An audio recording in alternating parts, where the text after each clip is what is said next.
Нередко такое происходит, когда люди разговаривают насчет eFootball и в целом затрагивают такую тему, как отношение Konami к собственному проекту и в целом к сериям. В разговоре проскакивает такая мысль, что поскорее бы Konami продали свою игру какой-нибудь сторонней студии, чтобы они, так сказать, возвратили некогда великую серию PES, сделали хорошую графику, сделали нормальный, не гандикапный геймплей и вернули старые добрые оффлайн режимы. Ведь, по мнению таких людей, Konami бедствуют и в лишний раз не могут позволить себе те же самые лицензии на турниры и некоторые команды. Однако реальность оказывается такова, что с финансовой точки зрения Konami вообще ничего не теряют, и даже при нынешнем состоянии и в целом положении дел в eFootball они вручают огромную выручку. И как раз таки недавняя финансовая отчетность Konami об этом прекрасно говорит. И именно ее сегодня и предлагаю обсудить. Какими цифрами успели поделиться Konami, в целом, что успели рассказать касаемо eFootball на этой финансовой отчетности, и что мы из этого можем подчерпнуть.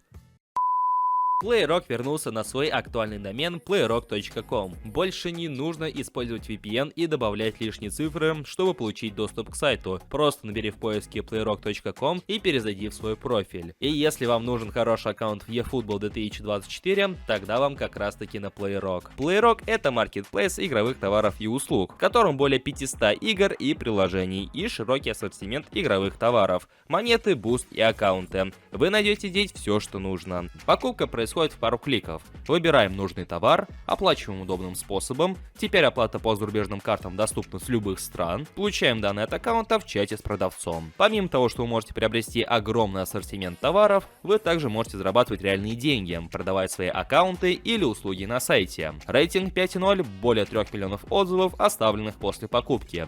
С PlayRock ваши покупки всегда в безопасности. Переходи по ссылке в описании и покупай товары по скидкам до 90%.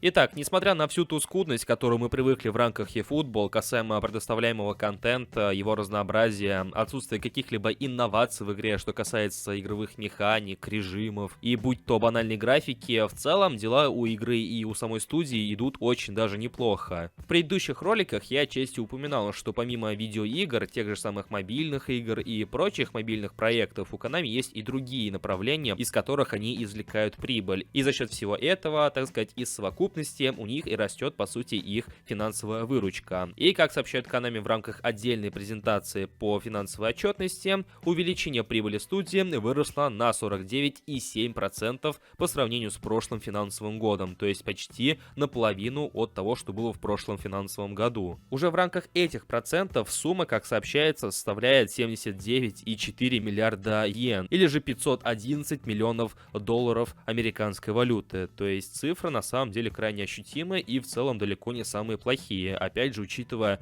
насколько разнообразный контент нас все время ожидает в eFootball.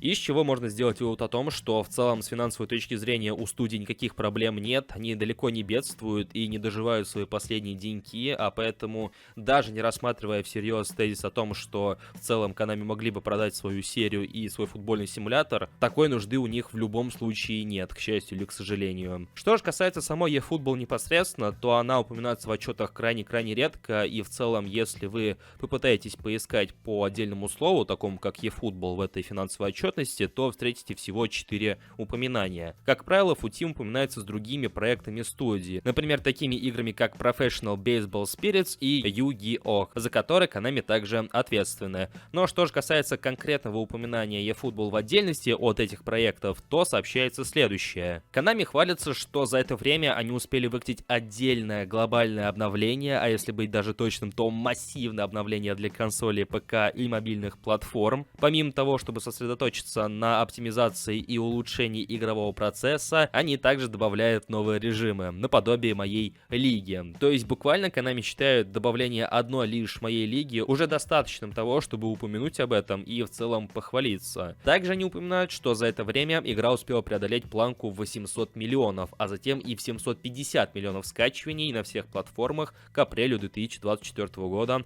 по всему миру. И последнее упоминание eFootball в рамках данной финансовой отчетности заключается заключается в том, что Konami не то ли анонсируют, не то ли просто отчитываются о проведении отдельного киберспортивного мероприятия, которое связано с их местным чемпионатом, а именно J-лигой, J1 и J2, в котором примут участие все японские команды, киберспортсмены оттуда, и финал которой пройдет в мае 24-го в столице Японии, а именно в Токио. И по сути, именно на этом и заканчивается всякое упоминание eFootball в рамках данной отчетности, то есть не густо. Хочется отметить, что несколько лет назад, в преддверии обновления по чемпионату мира, в целом проведенной кампании по чемпионату мира в eFootball 2023, Konami также в рамках отдельной отчетности сообщали, что они вроде как готовятся и собираются провести в игре глобальную кампанию, которая должна привлечь максимальное количество игроков, в то время как уже в рамках этой финансовой отчетности о каких-то мероприятиях глобальных летом они не сообщают, то есть никаких надежд на это лето они уже не строят. Это, конечно, не говорит о том, что летом не будет кампании, посвященной чемпионату Европы, но, судя по всему, Konami не ставит перед собой цель, чтобы привлечь как можно больше игроков за счет какой-то массивной кампании, как была во время Мундиаля. Но это лишь мое предположение, и, возможно, по факту окажется совсем иначе, и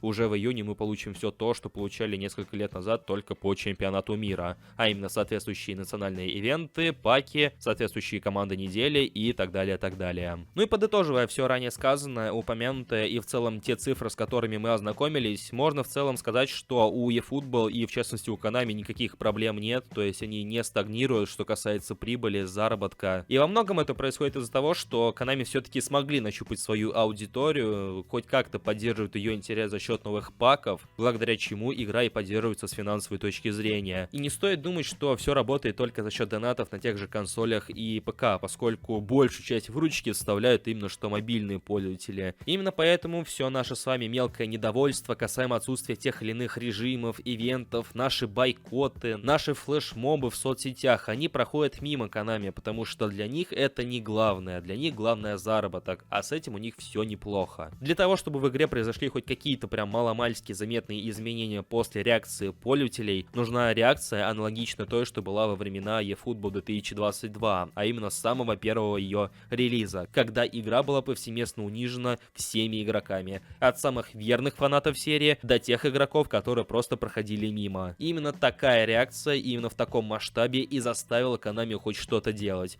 Но учитывая, как я упоминал ранее, что Konami смогли нащупать свою аудиторию, я думаю, что такой реакции мы либо не дождемся никогда, либо в ближайшем будущем уж точно. Потому что как минимум потребности именно этой когорты игроков Konami удовлетворяют, а это означает, что это уже не бьет по их карману. В общем-то, как-то вот так вот. Если вам интересно, то ссылку на отчетность от Konami я оставлю в описании под этим роликом. Это PDF-файл, с которым вы можете ознакомиться лично. Также делитесь своими мнениями в комментариях под этим роликом, что вы думаете на этот счет.